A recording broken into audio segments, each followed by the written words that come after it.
WhatsApp কী অবস্থা আছেন সবাই ভালো? আইসি স্কুটে দিতাম এই যে আজকে ফ্লাইট কটা ফ্লাইট আইব, কটা ফ্লাইট যাবে, কটা আসবে, এই স্কুটিল আজকে আমার দেওয়া। কারণ কালকে আমার ছুটি।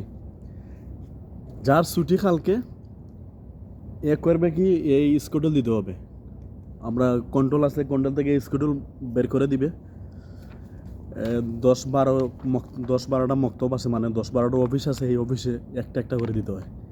সো আমি এই মাত্র প্রায় 8টা বা 9টা দিয়ে এসে ফেলছি, বাকি 2-3টা রয়েছে। আমি G1-এ গেলে 3টা দিয়ে দেবো।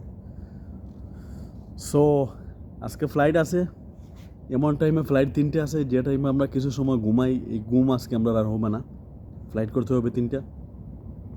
একটা যাবে দাম্মাম, একটা যাবে জিজান, একটা যাবে জেদ্দা।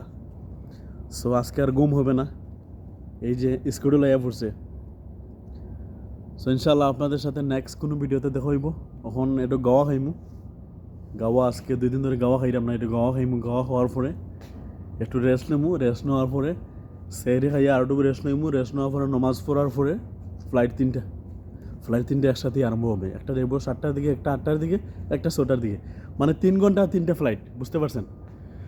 সো ইনশাল্লাহ নেক্সট কোনো ভিডিওতে দেখা হইব। আগে ফ্লাইট করি, ফ্লাইট করে ভিডিও হইব আপনাদের সাথে দেখা হইব ইউটিউবে লাইভে বা ফেসবুকে, যে কোনো এক লাইভে। Thank you so much. সবাই সেহরি খান, রোজা রাখার প্রস্তুতি নেন। আপনাদের সাথে সেহরি খাওয়ার পরে দেখা হইব ইনশাল্লাহ, বাংলাদেশবাসী এবং সৌদি আরববাসী। Thank you so much. Thank you everyone. সালাম আলাইকুম রহমতুল্লাহ বারাকাতু। Best of luck. রমাদান করিম। সালাম আলাইকুম।